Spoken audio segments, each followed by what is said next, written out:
Corona संकट के बीच मोदी सरकार के दूसरे कार्यकाल का पहला साल आज पूरा। पीएम ने देश की जनता के नाम लिखा पत्र। कहा, पिछले एक साल में कुछ खास फैसले ज्यादा चर्चा में रहे। अनुच्छेद 370, राम मंदिर निर्माण, 3 तलाक हो या फिर नागरिकता संशोधन कानून, ये सारी उपलब्धियां सभी को याद।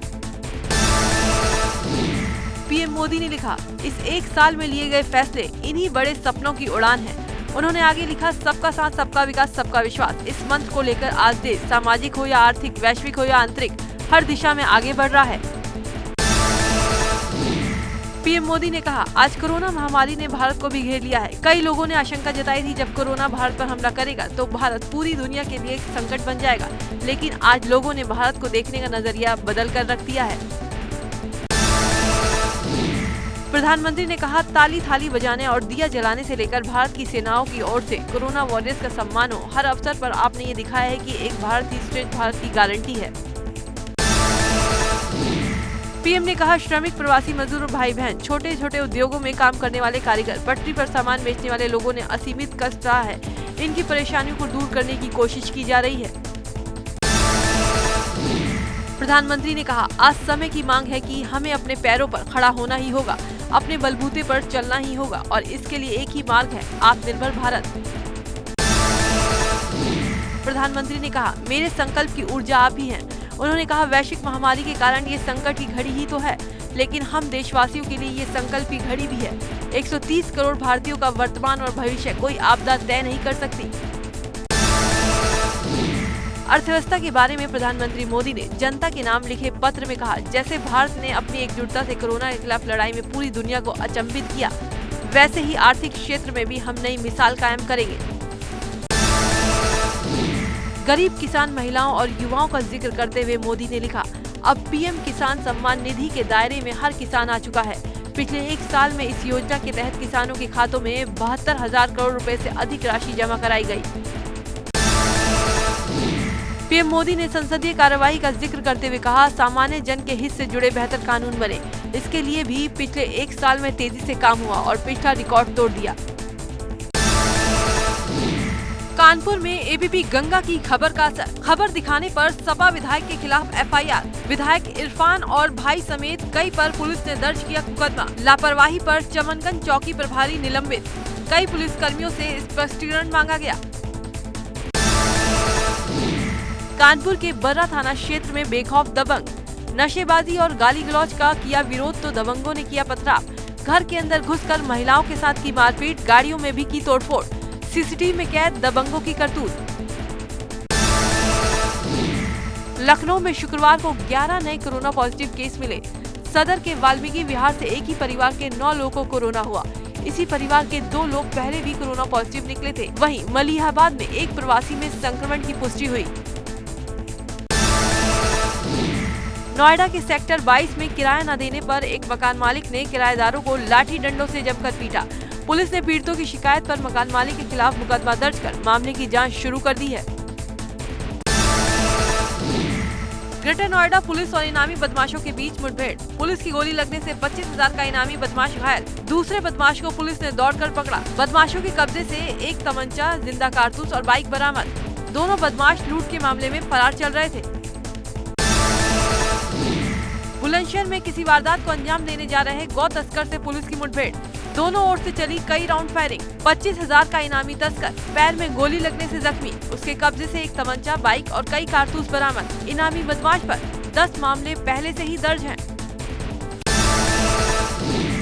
कानपुर के बिठूर थाना क्षेत्र में किशोर का शव मिलने से हड़कंप। झाड़ियों में पड़ा मिला 14 साल के लड़के का शव। परिजनों ने पड़ोस में रहने वाले परिवार पर लगाया हत्या का आरोप। 20,000 के लेन देन में हत्या की आशंका। हत्यारोपियों को जल्द गिरफ्तार करने का दावा कर रही पुलिस। मथुरा में गर्मी से लोगों को मिली राहत। तेज बारिश और आंधी से मौसम में हुआ बदलाव। सड़कों पर भरा पानी, जगह जगह गिरे पेड़, बिजली के खंभे भी टूटे। बंदर भी बारिश से बचते नजर आए। आगरा में जबरदस्त आंधी तूफान के साथ हुई तेज बारिश। शहर और देहात दोनों जगह पेड़ उखड़कर गिरे। बड़े स्तर पर किसानों की फसलें बर्बाद। मवेशी भी आए चपेट में। कोरोना काल में संकट में जूझ रहे किसानों की स्थिति और हुई खराब। जहां देश के अंदर अभी महामारी का खौफ खत्म नहीं हुआ, तो वहीं टिड्डी दल के आतंक का खतरा लग रहा है। हापुड़ के किसानों को डर लग रहा है कि कहीं टिड्डी दल इनकी फसलों को तबाह न कर दे। इसी को बचाने के लिए किसान गाँव में पहरा दे रहे हैं और खेतों में टिड्डियां न आ सके, इसके लिए किसान अपने हाथों में थाली और अन्य बर्तन बजा रहे हैं। गोंडा के इटियाठोक थाना क्षेत्र में तेंदुए का शावक मिलने से इलाके में दहशत। शावक को देखने के लिए उमड़ी लोगों की भीड़, लोगों ने वन विभाग को दी सूचना। लॉकडाउन के दौरान इबादत गाहों को सोशल डिस्टेंसिंग के नियमों के साथ खोले जाने के लिए मुस्लिम धर्मगुरुओं ने सरकार से मांग की है। जितने भी इबादत गाहें हैं, जितने भी प्लेसेस ऑफ वर्शिप हैं, उनको खोलने की परमिशन दी जाए और इस सिलसिले में हुकूमत की तरफ से जो भी गाइडलाइंस होंगी, जो भी रूल रेगुलेशंस होंगे, उनको पूरी तरीके से फॉलो किया जाएगा। नोएडा और ग्रेटर नोएडा के बीच एक बार फिर मेट्रो जल्द शुरू हो सकती है। नोएडा मेट्रो रेल कॉर्पोरेशन ने सेक्टर 51 के मेट्रो स्टेशन पर NMRC ने मॉक ड्रिल किया। स्टेशन पर संभावित संक्रमित लोगों के लिए एक कंट्रोल रूम भी बनाया जाएगा। पीलीभीत में दो पक्षों के बीच में जमकर मारपीट हुई। मामला इतना बढ़ गया कि लोगों ने ईंट पत्थर चलाना शुरू कर दिया। पुलिस के पहुंचने पर आरोपी फरार हो गए।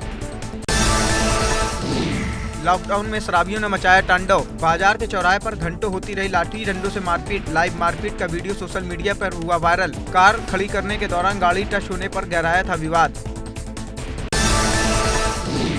लॉकडाउन में जहां पुलिस बढ़ चढ़कर लोगों की मदद करने में जुटी है, उसी पुलिस विभाग में कुछ सिपाही ऐसे भी हैं जिनकी वजह से पुलिस की छवि पर दाग लग जाता है। आगरा में एक सिपाही का दुकानदार का सामान फेंकते हुए वीडियो वायरल हुआ है। लॉकडाउन के पालन के नाम पर दुकानदार से नशे की हालत में बदतमीजी करते नजर आ रहा है सिपाही। कानपुर देहात में पुलिस पर हमला, अपराधी को पकड़ने पहुंचे पुलिस वालों से हुई झड़प, दारोगा से पिस्तौल छीनकर फाड़ी वर्दी। यूपी में बहराइच के दरगाह इलाके में नाली से पानी निकालने के विवाद को लेकर दो पक्षों में जमकर मारपीट हो गई और देखते ही देखते दोनों तरफ से लाठी डंडे और ईंट पत्थर चलने लगे। घटना की सूचना पाकर मौके पर पहुंचे दरगाह पुलिस के दो सिपाहियों के ऊपर भी लोगों ने जमकर लाठियां बरसाईं, जिससे दोनों सिपाही गंभीर रूप से घायल हो गए। आनन फानन में सभी 8 घायलों को अस्पताल में भर्ती करवाया गया, जहाँ एक बच्ची की हालत नाजुक है। प्रयागराज में अब भी श्रमिक स्पेशल ट्रेनों से आने वाले मजदूर बूंद बूंद पानी के लिए तरसते नजर आए। गर्मी के मौसम में प्यास से बेहाल मजदूर पानी के लिए इस कदर उतावले हो जा रहे हैं कि वो सोशल डिस्टेंसिंग को भूल जाते हैं और उसकी धज्जियां उड़ाने लगते हैं।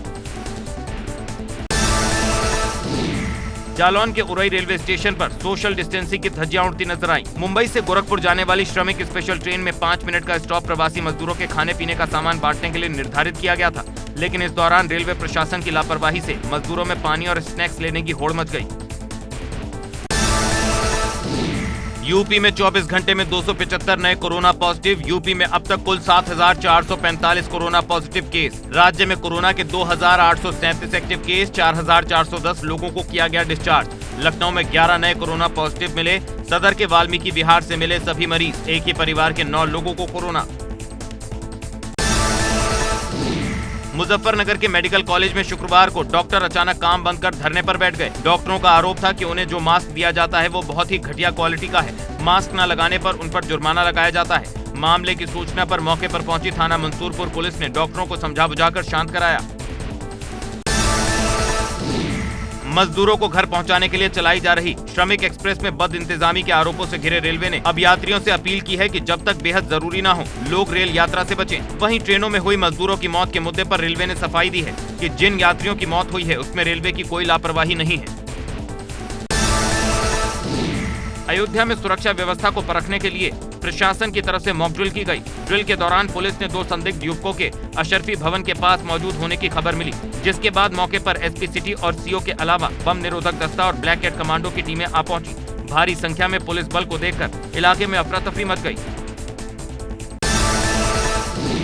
आगरा के एसएन मेडिकल कॉलेज से दिल को सुकून देने वाली खबर मिली है। एसएनएमसी में अब तक 22 कोरोना संक्रमित महिलाओं की सफल डिलीवरी हुई है, जिसमें 21 महिलाओं की सिजेरियन और 1 महिला की नॉर्मल डिलीवरी हुई है। मेरठ के व्यापारी लगातार दुकानें खोलने को लेकर जिद पर अड़े हुए हैं और यही वजह है कि कुछ व्यापारी तो कलेक्ट्रेट परिसर में धरने पर भी बैठ गए, जिसके बाद जिलाधिकारी ने व्यापारियों के साथ मीटिंग कर ये साफ कर दिया कि मेरठ शहर कंटेनमेंट जोन में है और कंटेनमेंट जोन में फिलहाल कोई दुकानें नहीं खोली जाएंगी। बाद में जिलाधिकारी ने कहा कि सशर्त दिन में 1 बजे से शाम 4 बजे तक सर्कल वाइज छूट दी जाएगी। नोएडा अथॉरिटी में 1 जून से प्रॉपर्टी संबंधी सभी सेवाएं ऑनलाइन कर दी गई हैं। आवंटी pis.mynoida.in पर जाकर सेवाओं का लाभ उठा सकेंगे। ट्रांसफर सर्टिफिकेट, नई lease deed, mortgage certificate, no dues certificate, CIC और सभी तरह के काम ऑनलाइन होंगे। लॉकडाउन में प्रवासियों को उनके घर पहुंचाने का काम लगातार जारी है। इसी दौरान 52 प्रवासियों को लेकर एक ट्रेन हापुड़ पहुंची। इस ट्रेन में गाजियाबाद के अलावा अन्य जनपदों के भी प्रवासी हापुड़ पहुंचे, जिसके बाद सभी का स्वास्थ्य परीक्षण करवाया गया और बसों के माध्यम से सभी को उनके गृह जनपद के लिए रवाना किया गया। टिड्डी दल को लेकर जिला प्रशासन को अलर्ट कर दिया गया है। प्रशासन ने टिड्डी दल से बचने के लिए किसानों को बताए तरीके। टिड्डी दल से फसलों को बचाने के लिए रात में छिड़की जाएगी दवा। देर रात क्रिकेटर अक्षदीप की कार का हुआ एक्सीडेंट। क्रिकेटर अक्षदीप की मैस्टिंग GT कार बंदा रोड पर 2 गाड़ियों से टकराई। गाड़ी का एयरबैग खुलने से कार में सवार अक्षदीप व 4 अन्य लोग बाल बाल बच गए। अन्य दोनों कारों के लोग भी पूरी तरह से सुरक्षित। यूपी सरकार की प्रेस कॉन्फ्रेंस में अपर मुख्य सचिव गृह अवनीश अवस्थी ने दी जानकारी। कहा, हमने प्रवासियों को वापस लाने के लिए बाकी राज्यों में भेजी बसें। जम्मू कश्मीर तक हमने बसें भेजी। प्रवासियों के लिए अब तक 1483 ट्रेनें चलाई। उन्होंने जानकारी दी 20 लाख से ज्यादा लोग अब तक यूपी वापस लौट चुके हैं। आगरा में पुलिस की दरिया दिली देखने को मिली। झोपड़ी में रह रहे 3 साल के बच्चे का पुलिस ने धूमधाम से जन्मदिन मनाया। पुलिस बैरियर पर बच्चे से पूछने पर पता चला कि उसका जन्मदिन है, जिसके बाद दरिया दिली दिखाते हुए पुलिस ने बच्चे का जन्मदिन मनाया। श्रमिक ट्रेनों में रेलवे की तरफ से रेलवे की महिला कर्मचारियों ने पूरी ट्रेन में सफर करने वाली महिला यात्रियों को सैनिटरी नैपकिन मुफ्त में बांटा। महिलाओं ने भी हिचकिचाहट के साथ खुशी जाहिर करते हुए रेलवे कर्मचारियों के द्वारा दिए गए सैनिटरी नैपकिन को लिया। कोरोना के प्रति लोगों को जागरूक करने के लिए हल्द्वानी के राजीव सुयाल भगवान हनुमान का वेश धारण कर शहर में घूमते हैं। इस दौरान राजीव न सिर्फ लोगों को जागरूक करते हैं, बल्कि जरूरतमंद लोगों को मास्क भी वितरित करते हैं। उत्तराखंड में शुक्रवार को कोरोना के 102 नए मरीज। कोरोना मरीजों की संख्या बढ़कर हुई 602। 24 घंटे के भीतर 100 से ज्यादा कोरोना केस। देहरादून में कोरोना के 54 नए केस। अल्मोड़ा में कोरोना के 15 नए मरीज। टिहरी में कोरोना के 8 नए केस। बागेश्वर में कोरोना के 8 नए केस। प्रदेश में कोरोना के 505 एक्टिव केस। देहरादून में हुई त्रिवेंद्र कैबिनेट की मीटिंग में कई अहम फैसले लिए गए। मीटिंग में कोविड-19 को लेकर क्षेत्रों में बंटवारे समेत 16 विषयों पर चर्चा हुई। मीटिंग में स्वास्थ्य सुविधाओं को बेहतर बनाने के लिए भी मुख्यमंत्री त्रिवेंद्र रावत ने अधिकारियों को निर्देश दिए। इसके साथ ही ये फैसला भी लिया गया कि अब राज्य में एक जिले से दूसरे जिले में जाने के लिए पास के अप्रूवल की जरूरत नहीं होगी। उत्तराखंड में अब बाजार सुबह 7 बजे से लेकर शाम 7 बजे तक खोले जाएंगे। सरकार ने व्यावसायिक गतिविधियों को बढ़ाने के लिहाज से फैसला किया है। अभी तक राज्य में बाजार सुबह 7 बजे से 4 बजे तक ही खुल रहे थे। काशीपुर के डिस्ट्रिक्ट लीगल अथॉरिटी के सचिव ने यहां के क्वारंटीन सेंटरों का निरीक्षण किया तो यहां हालात ठीक नहीं मिले। एबीपी गंगा ने प्रमुखता से दिखाई थी खबर। सुविधाओं के नाम पर खाना पूर्ति की जा रही है। बीमार युवकों की नहीं सुनी फरियाद। फूलों की घाटी को 1 जून से खोलने की तैयारी हो रही है, मगर लॉकडाउन की वजह से अभी सैलानियों की एंट्री पर सस्पेंस बना हुआ है। आपको बता दें, फूलों की घाटी में 500 से ज्यादा प्रजाति के फूल खिलते हैं। उत्तराखंड में मौसम बदल गया है। गुरुवार से ही बारिश का सिलसिला जारी है। प्रदेश के ज्यादातर इलाकों में बारिश हुई है। बारिश की वजह से तापमान गिर गया है, जिससे लोगों को गर्मी से राहत मिली है। बारिश के बाद तापमान में 3 से 4 डिग्री तक की गिरावट आ गई है। मौसम विभाग के मुताबिक 31 मई तक पूरे प्रदेश में बारिश का सिलसिला यूं ही बना रहेगा। 1 जून से 4 जून तक मौसम साफ रहेगा, जबकि 5 और 6 जून को फिर से एक बार पूरे प्रदेश में अच्छी बारिश के आसार बन रहे हैं। हरिद्वार के ज्वालापुर में लोगों को चमगादड़ का खौफ नहीं है। यहाँ 150 नहीं बल्कि लाखों की संख्या में चमगादड़ हैं। हजारों सालों से यहीं पर रहने वाले इन चमगादड़ों से आज तक किसी को कोई नुकसान नहीं हुआ। लोगों का कहना है कि ये चमगादड़ सकारात्मक ऊर्जा देते हैं।